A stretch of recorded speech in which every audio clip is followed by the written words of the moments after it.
Hi, hey everybody. This is the Autoimmune Connection, a monthly hangout that brings people together to discuss diet, lifestyle, and autoimmune disease. I'm your host, Christina from acleanplate.com. And tonight we have an extra special episode for you guys in that we're not strictly talking about autoimmune disease. We're going to talk about a subject that I think affects all of us to some degree, no matter what our health background is.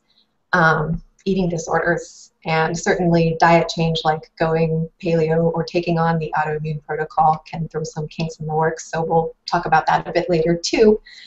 But I'm super excited about the ladies that are here with me tonight. You guys are so smart and so wonderful, and I'm so grateful that you're here to talk about this issue. I know it's kind of a personal matter, and I really appreciate you guys being here tonight. Thank you so much for coming. Having us. Thank you. Would you like to take a moment to introduce yourselves and tell us a little bit about who you are and what you do? Amy, you want to go first? Okay. My name is Amy Kubal, and I am a registered dietitian.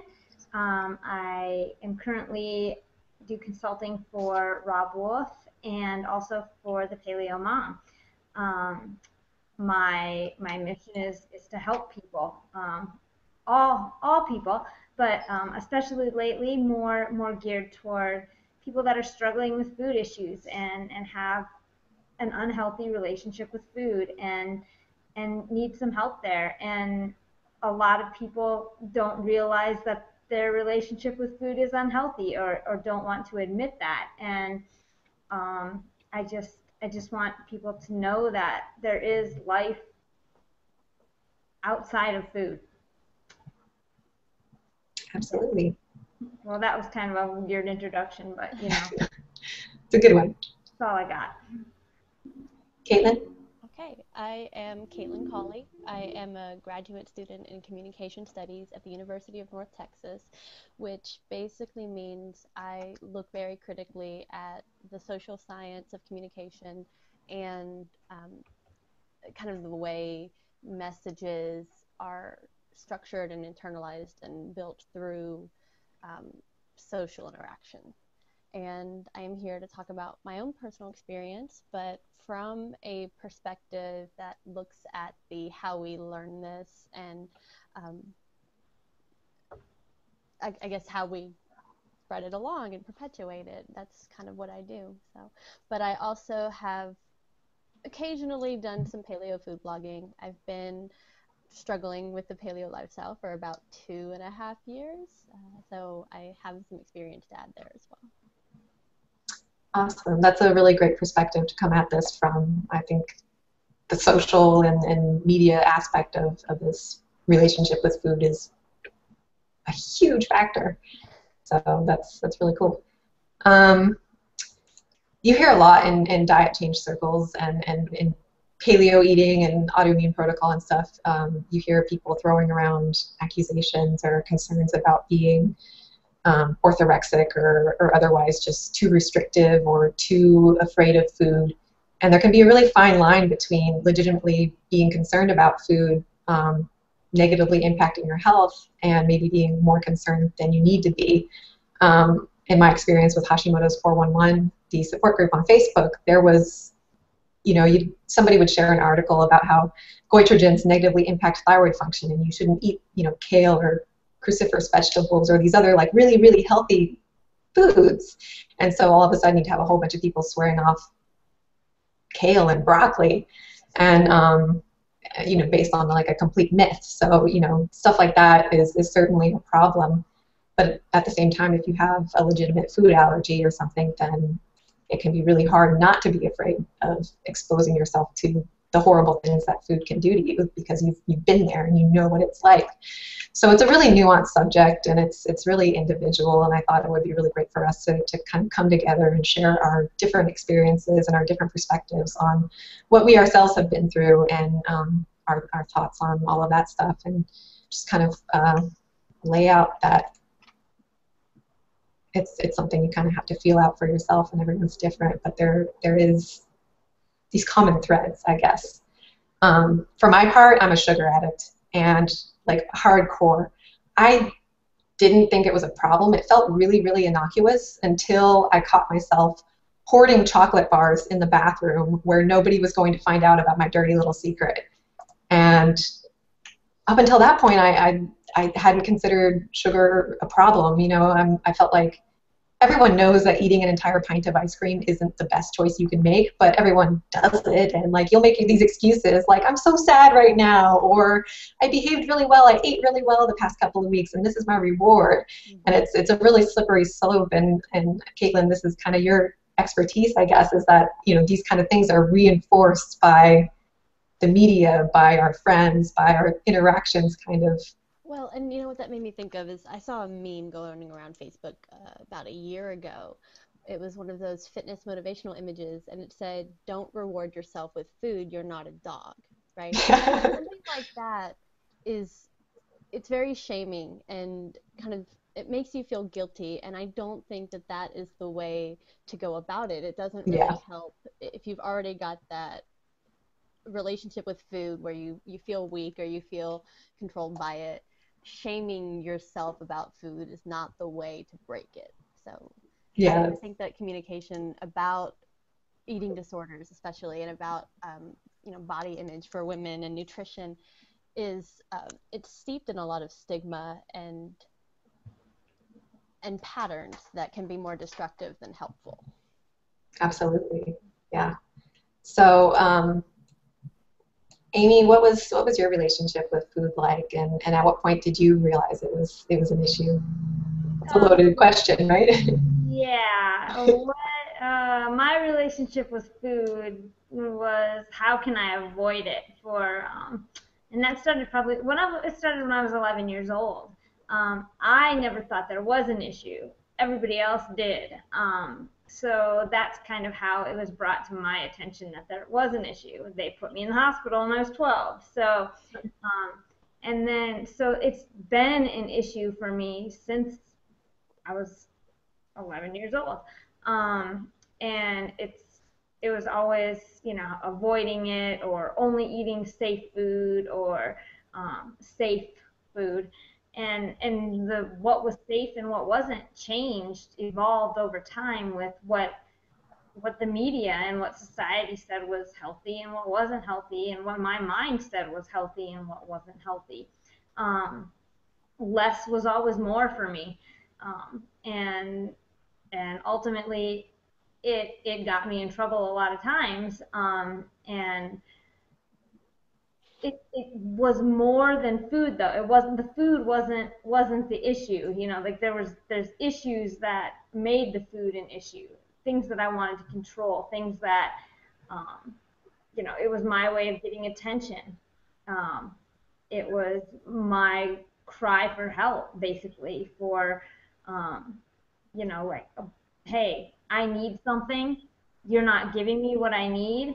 So I'm going to do this to try to get something from you. And it was my coping mechanism. And I chose a bad coping mechanism. Yeah. I know exactly what you mean about that. Mine, I guess, started when I was about 8 years old, and my parents really never raised me to have the understanding of food as it is fuel for the body. You know, it was board eating and um, monitored by routines that were not really healthy, like sitting in front of the TV while you eat. Uh, and so I began gaining weight, and I was never healthy as a child. And that kind of developed into, I was basically a chronic binge eater throughout high school and my undergrad career.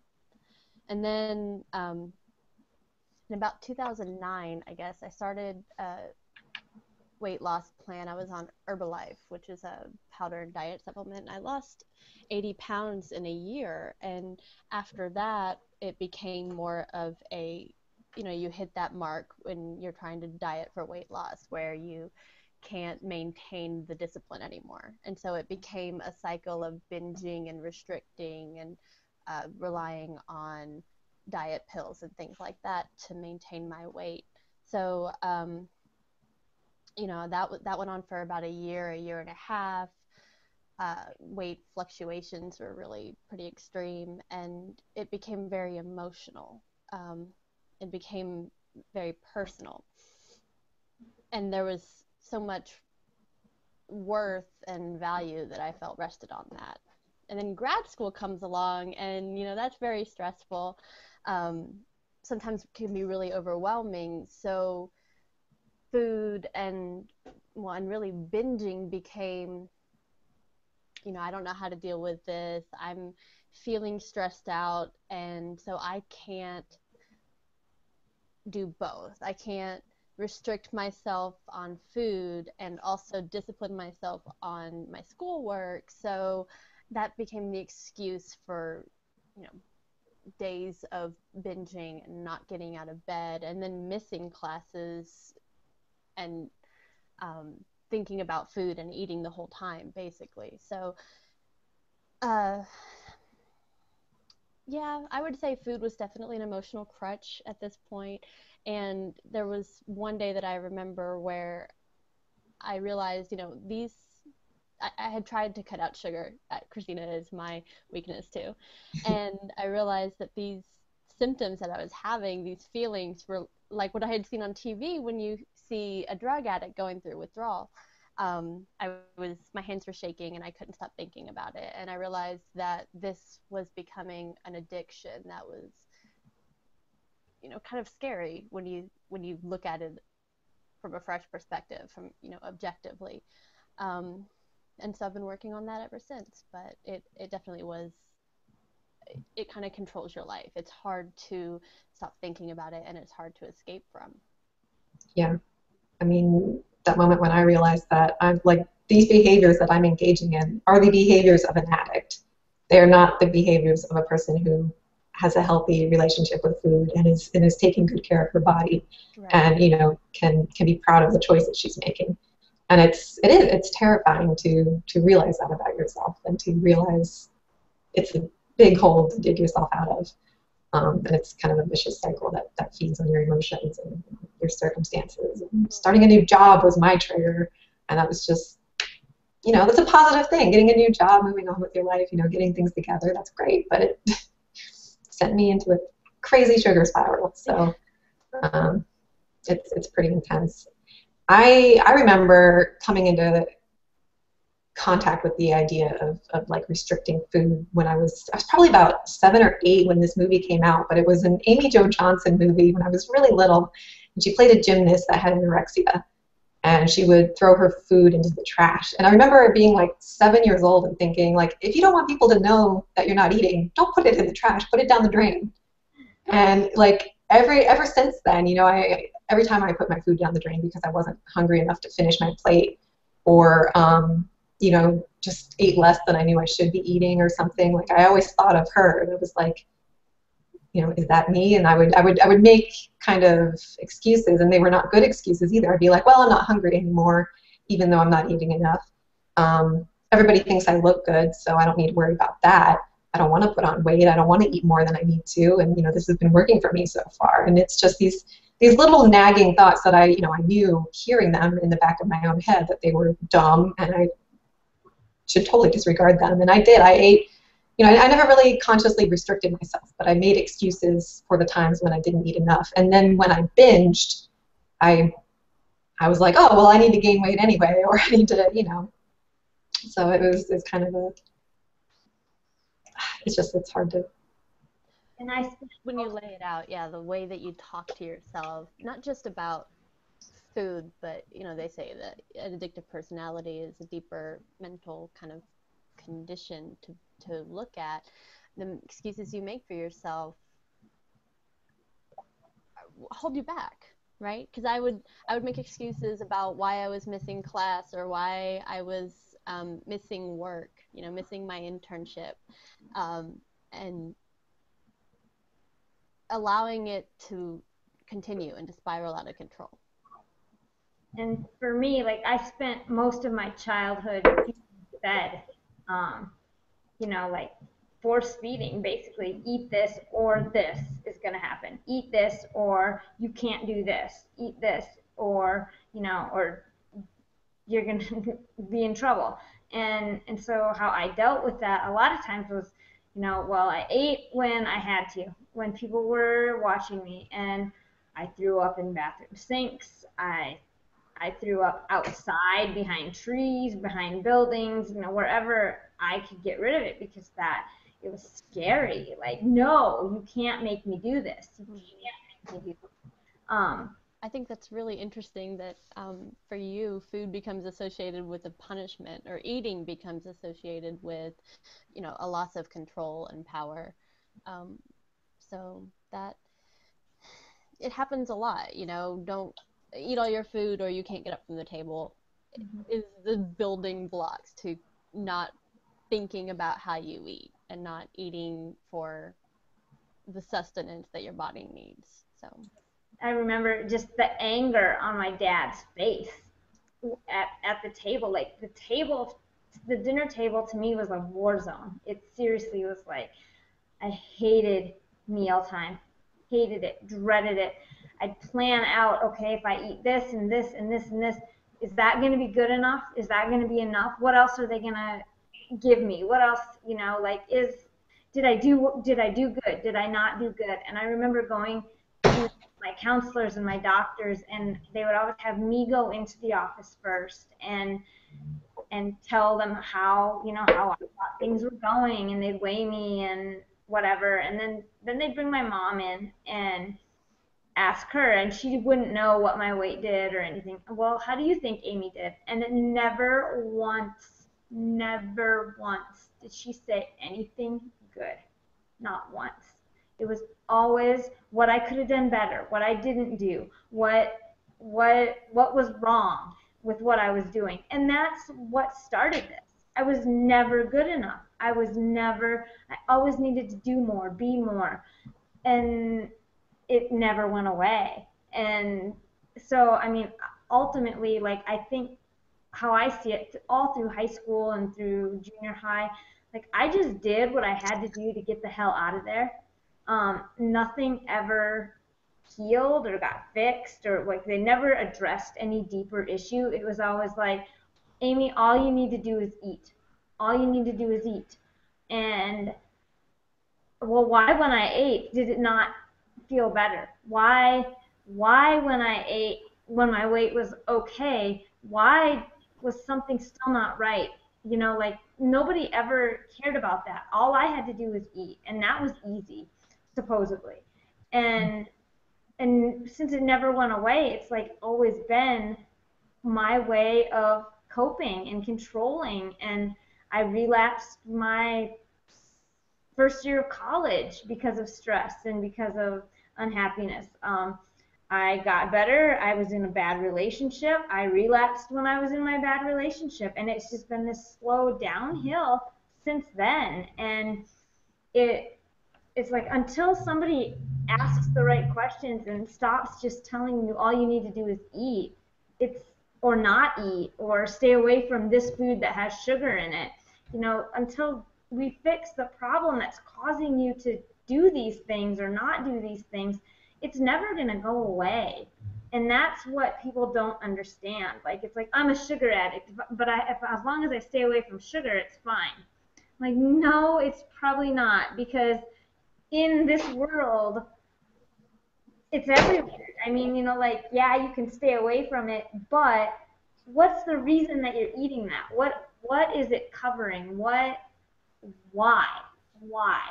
And I wish someone had asked me why when I was 12 and not when I was 34. I agree. That's a really important question. And it made me think about, we were given some talking points, some questions to think about for this panel in advance. And one of them was, what kind of advice would you give to friends and family of those with eating disorders? And, what I could think was, don't talk to them like, oh, you're not fat, you look fine, it's just a little food. That's not the issue, or it's not addressing the issue. And what your support really needs to look like is not something that revolves around weight and body image, but rather, like you said, why? Where is this coming from on a deeper experiential level, what are you trying to make up for by asserting your control over food? You know, like for you, that your parents as children never really gave you positive reinforcement. And so the only message that you were taking from, especially like issues around your health and your body, was that it wasn't good enough. Mm-hmm. So I know for me, the control issue is a personal issue that affects more than just my eating habits. And so that's where my support needs to start, you know? Yeah, me too. I want to be in control all the time. Like, no, can't do that because I don't know XYZ. Yeah. Yep. Totally. Yeah, that's really intense. I never actually wondered why I binge on sugary foods in particular, but pizza is just as big a trigger for me. I'll binge on that. And it always happens when I'm stressed out. I know, I need to find better ways to manage my stress than burying it in food. But I'm gonna have to do some soul searching and figure out what exactly is going on and how can I prevent this from happening again, or at least be more prepared in the future, because I know I'm going to have another sugar spiral. It happens when I least expect it. And so many people just go to, well, I'm just weak. I'm just weak. And they like make themselves, like they won't address and they don't want to go deeper. Like, oh, there's nothing behind this. I'm just weak. And it's like, no, there's a reason that you're weak around in this area. And like I have numerous clients like, I want you when you are binging to sit down, like stop, either before, after, and think about why. What feelings were you having when you reached for that food? What were you bored? Were you stressed? Were you sad? Were you happy? What was it? And why? And where did that come from? Like it could have happened years ago. I spent probably 3 months this year just being pissed off at my parents, like, oh, epically upset. Just like, why? And I needed to talk about that and get that out and tell them, like, this is what you did. This is how I felt. I know you were doing the best that you knew how to do, and I know now that I know you loved me, but that doesn't make what you did right. And this is what it felt like to me. And just getting that out was like, oh, yes. Like that was something big for me. Just being able to have that be acknowledged instead of just eat and that'll go away. Yeah. And so I think, yeah, addressing those deeper issues, it's huge. Kind of taking off from there, another important thing though is oftentimes your family doesn't understand what it's like to feel like you're being controlled by your relationship with food, because they aren't. It's just food to them. It doesn't mean, they don't understand why it's gut-wrenching or shaming to reach for a granola bar or a bag of candy or whatever. And that also comes out when they're trying to be helpful, but they don't understand what the problem is like, what it feels like, what's going through your mind. So, I was thinking today, I'm visiting my fiance, and his family has candy and cookies downstairs, and I spent all day thinking about those candy and those cookies. And you try to stop and say, okay, why do I want that? I know I'm just bored, but it was still crippling. It was still a constant presence in trying to go through my day.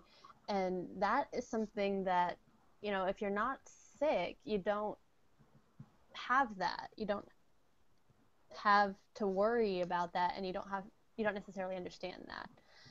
So trying to wrap your head around the concept of what it is like to be addicted to something, or to have this healthy relationship with this unhealthy relationship with something, is going to be an important part of being a support figure.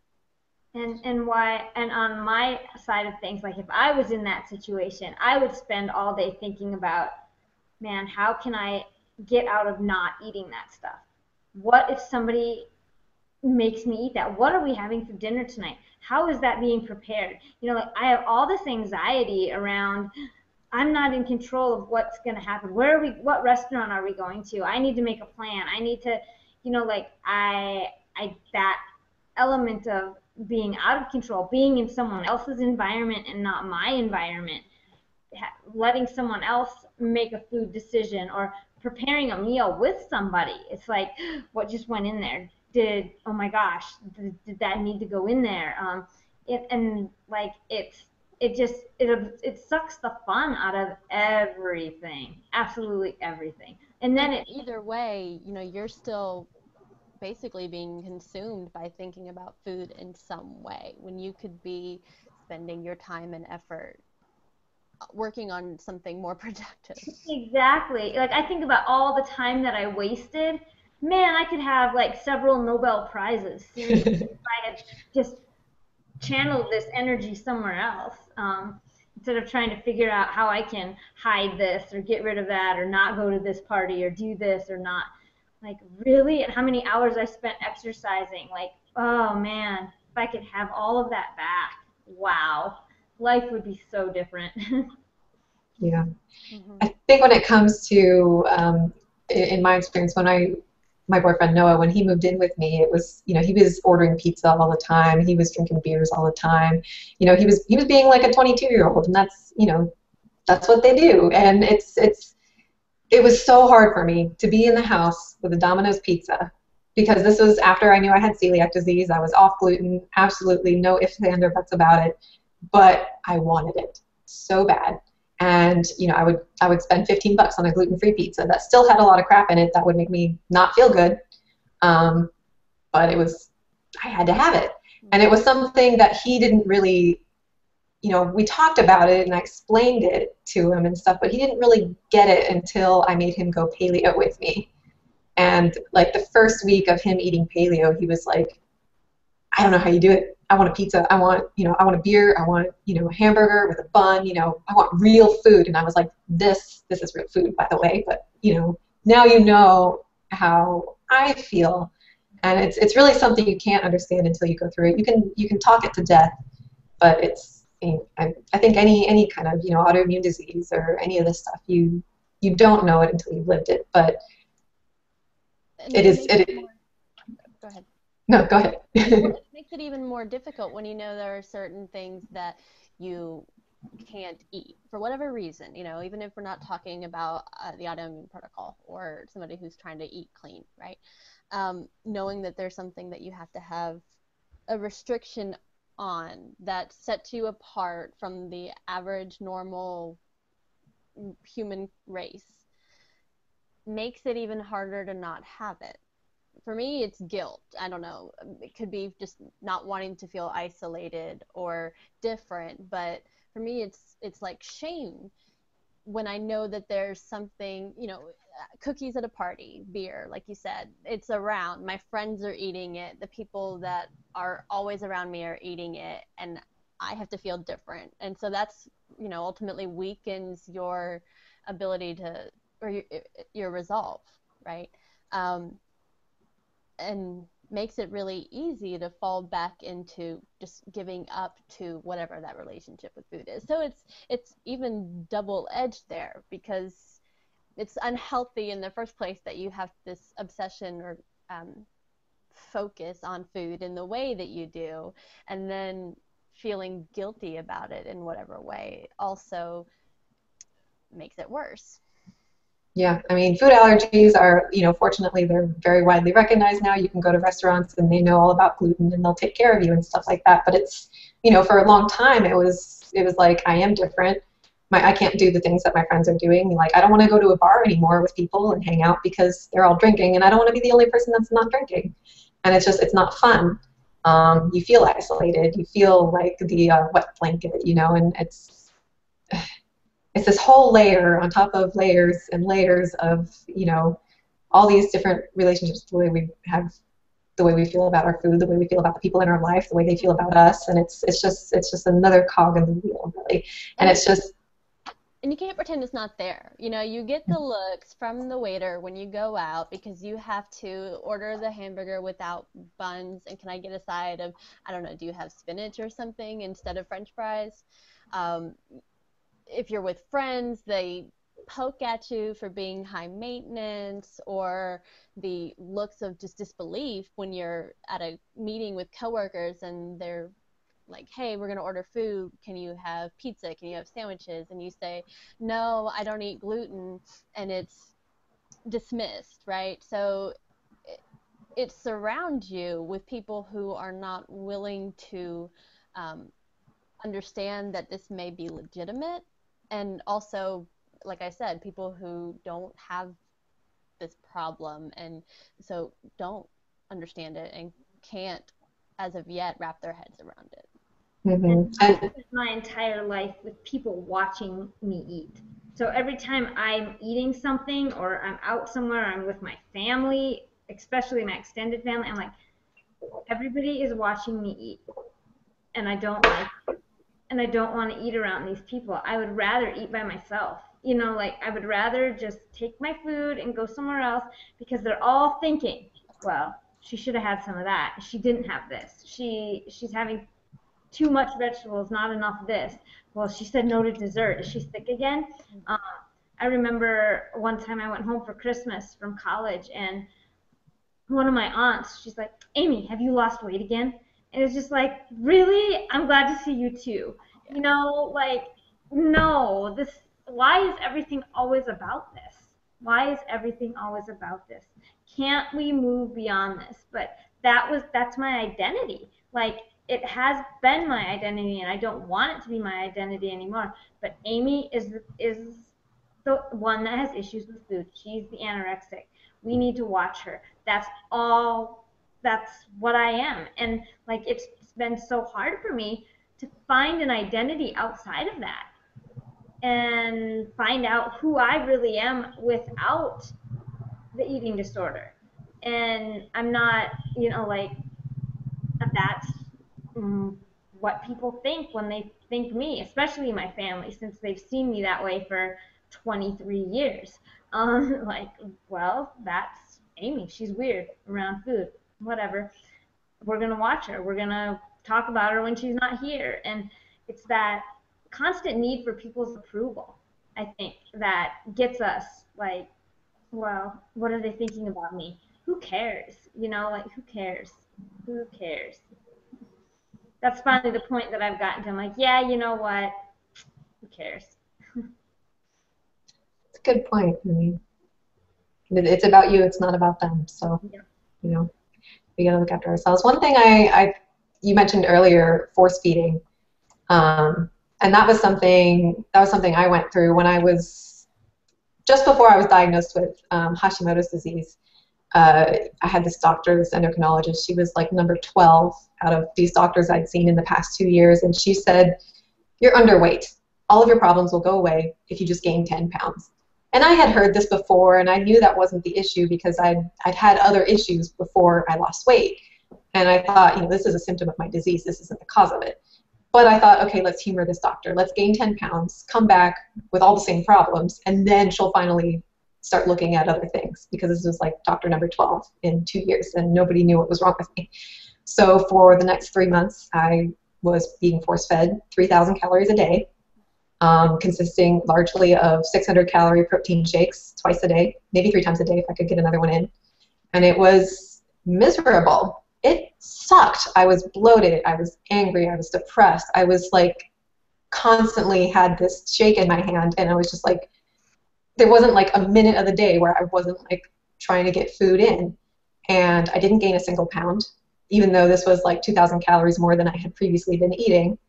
And I was miserable that entire 3 months. And now when I see a full plate of food, even if it's, it's healthy veggies, side of meat, it's good food, it's, AIP, it's, the stuff I know I should be eating. If I see a full plate of that, I feel nauseous. I feel I cannot eat that without feeling bloated and crappy and depressed, and getting that call back to my force feeding days. And so that was kind of another layer on the onion. But it's just my doctor thought she was doing something great for me, and it's completely backfired, and it's the darndest thing.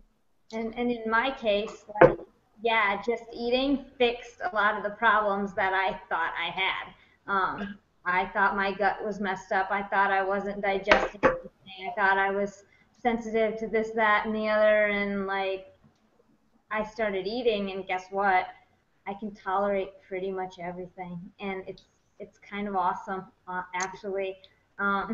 It's like, and I had doctors tell me, well, you're probably sensitive to dairy, you probably shouldn't have nuts, and ultimately that's making me sicker. Like, that, to me, that feeds me, like, that feeds my obsession. Like, awesome, I can't have this, I can't have that, so that means all I can have is vegetables and meat. Woohoo! Like, great. And so it's that constant, it was that reinforcement there. I was looking for a problem that wasn't my eating disorder to justify my eating disorder.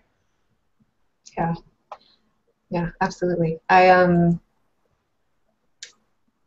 kind of grateful for having to, because I do have a lot of issues with a lot of different foods. Mostly now it's just gluten. That's the big one I absolutely will never eat again. But all grains, I'll get like a mild headache or something. And I know this is my autoimmune disease and all of that stuff acting up. And for me, I'm happy when I'm just eating meats and vegetables, because I know I need to eat more vegetables to get my nutrients in. I know I'm still not as healthy as I want to be, and I know that just eating more of the right stuff will probably fix a lot of my problems. But because it's so easy for me to eat like 2 or 3 gluten-free pizzas, like I can binge on that stuff and get the calories in.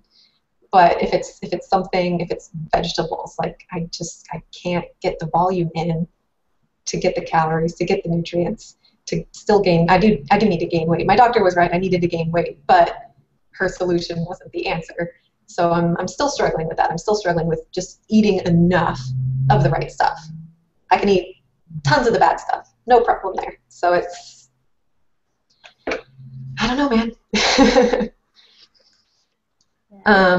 It's hard, and that's where everybody's different. You have to figure out what's gonna work for you and what's not. And now when clients come to me and they, like, I have people that I can see an eating disorder coming a mile away. I know what it looks like on paper. You write me an email and tell me a little bit about yourself, and I'm like, yep, I'm pretty sure I feel what's going on here. And getting them to that place where, what, do you need to not eat this food? Do you notice any difference if you don't eat this food?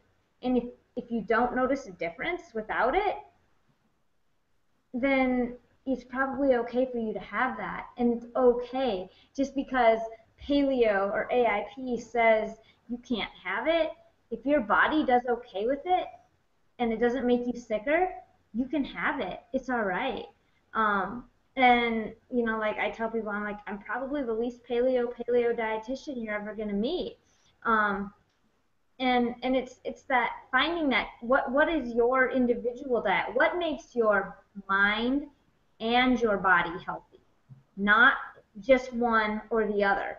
It needs to be both. And if any one, and like if your body is awesomely healthy and you have a 6-pack and you're like, yeah, I can, win in the CrossFit Games, but your mind is all you're ever thinking about is food and exercise and your weight and, oh, I have to maintain this. That's not healthy. And now if you, on the other side of things, if your mind is always healthy because you're giving it what it wants, like gluten-free pizzas and ice cream and like, yeah, I'm happy, this is good, but your body is suffering, then that's a disconnect too. And finding that happy place, that's what we need to do, mind and body. You can't pick one or the other and be healthy. Absolutely. Sage advice. That's, people tend to think of their mind as a separate entity from their body, but it's our brain, it's our, neurons and the electrical impulses and the hormones and everything. It's all connected. Well, And with those thoughts 24/7, you know, like you can't escape it. And there comes a point where you drive yourself nuts. Like, I don't care. Like, I can't think about this anymore because it's consuming me on the inside. And that's where you have to be careful about whether when you're going on a diet or a lifestyle change like that, are you pursuing it to a point that's impulsive and a little too extreme? Because that's when you're not going to be able to make that change last. And that's personal experience for me, you know. So it's, you know, yeah, there's the mental health kind of thing to consider. Does this make me healthy or happy? But I would also look at why it's making you happy, and is it really, or, you know, is it an illusion? Are you kind of tricking yourself here? Because, and it happens for me with paleo too. You know, I trick myself into thinking when I'm on a good cycle, oh, I'm doing something good for my body. That's enough to justify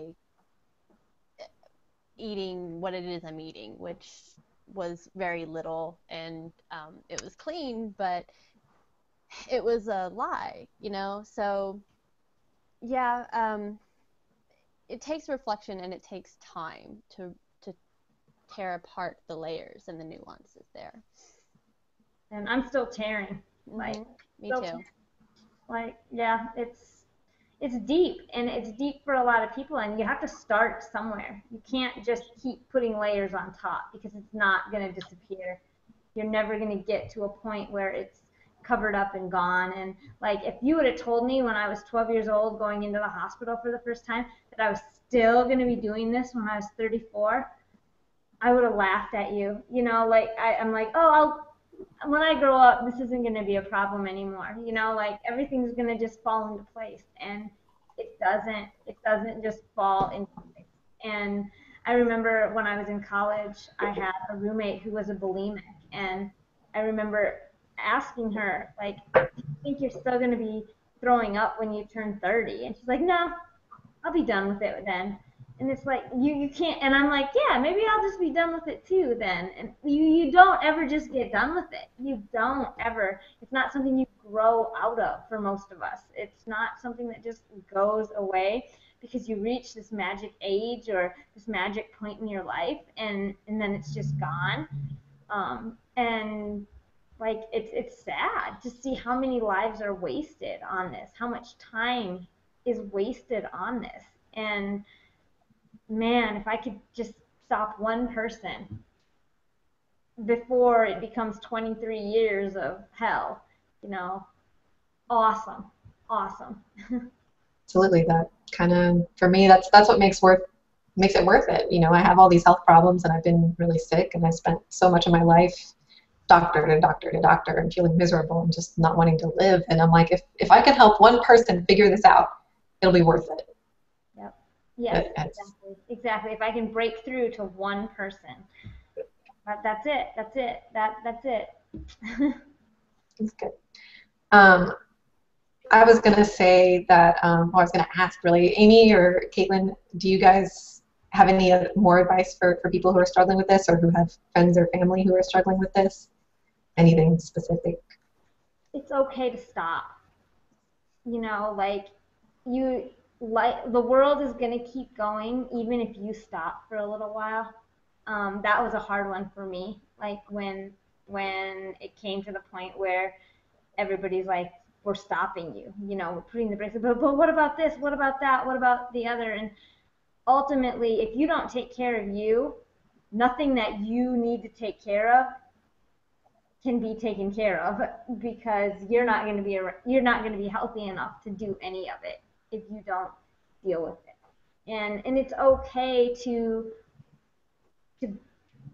to say that, you know what, this diet, this paleo thing, this whatever vegan thing, whatever you're doing is not working for me. And it's okay to not be that person, that blog testimonial that I feel good and it changed my life and it cured my eating disorder and it this, that, and the other. No, there's nobody out there writing a testimonial about how it didn't work. So for every one testimonial that it worked for, there's probably 2 or 3 people that it didn't work for, and that's okay.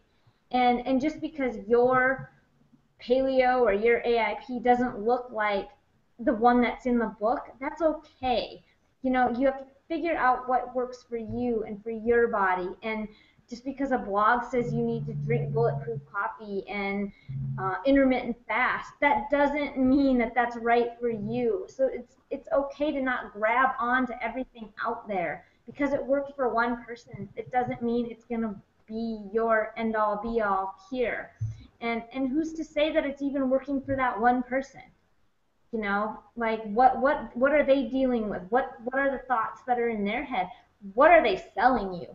You know, like that's important to evaluate. And I see so many people so confused and so lost, and just find your own path.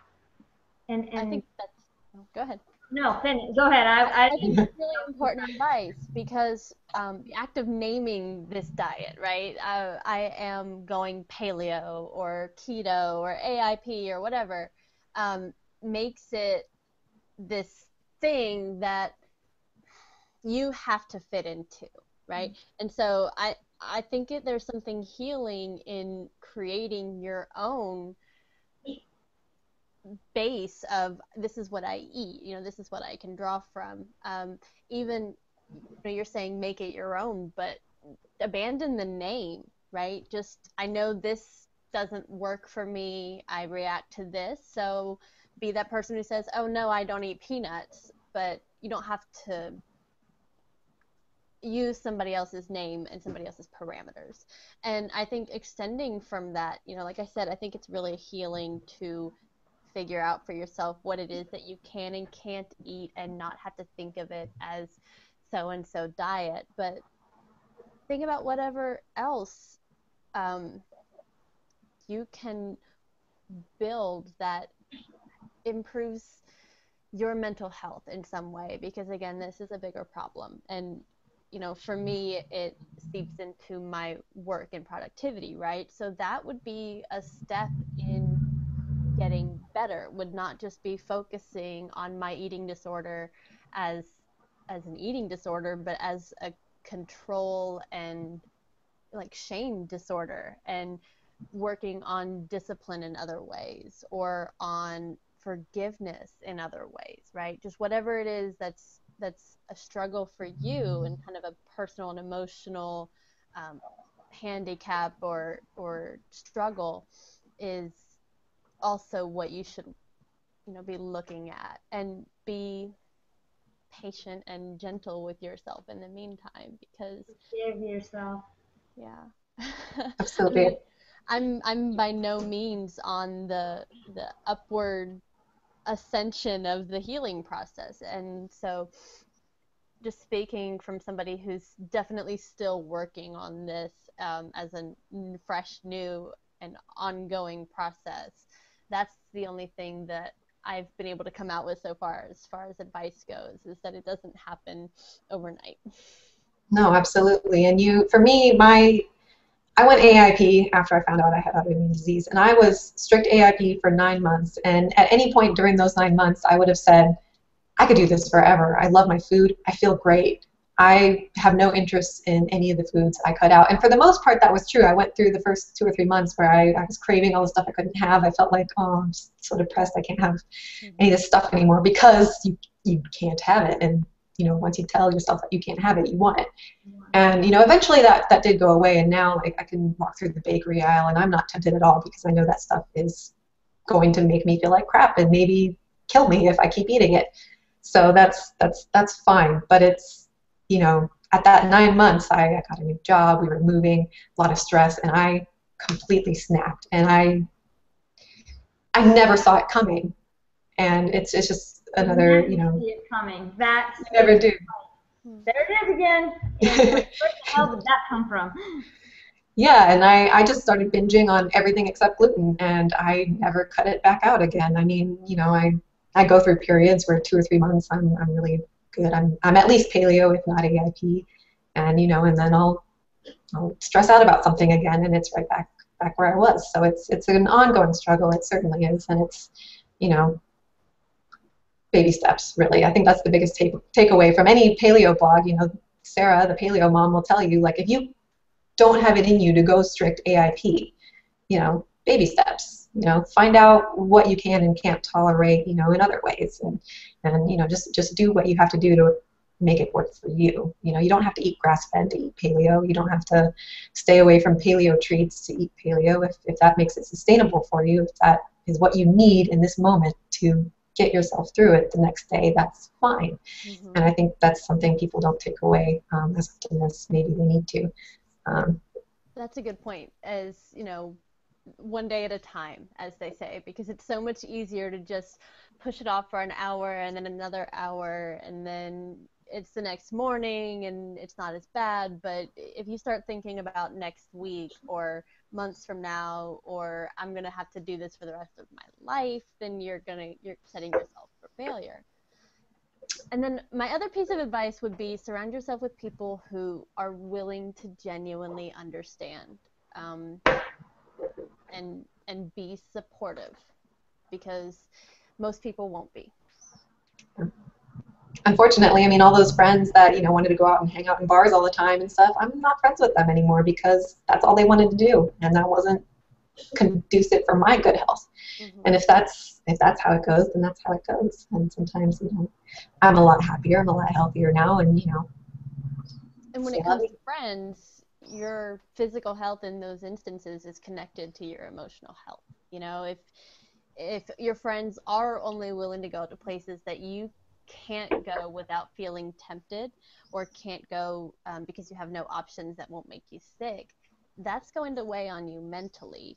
So that's why it really is. It's important to find somebody who's going to be able to, or going to be willing to suggest activities instead of bars, or a friend who's going to be willing to bring something grain-free to the potluck. Just necessary. It makes all the difference. Any final thoughts, either of you? No, just thank you for putting this together. Thank you guys for coming. I wish we had more time. I could talk to you all night. This was, I'm going to say this is the best discussion we've had on this show so far. It's great connecting with people who understand, and I hope our viewers, you know, feel the same way. I'm sure they do. Thank you guys so much for being here. I want to thank all of the viewers that tuned in live. I did not see any questions or anything, so I think we're covered there. I always feel bad if I miss questions, but thank you guys for watching live. Be sure to follow A Clean Plate on Google Plus and on YouTube if you want to find out when the next Hangout is, if you want to see our previous Hangouts. I'll put those links in the description below. Do feel free to let us know your thoughts on this subject in the comments on Facebook, Google Plus, wherever, and give us a thumbs up on YouTube if you enjoyed the discussion. Thank you guys for watching. Thank you, too, for coming so much. This was fantastic. Thank you. Thank you. And good night, everybody.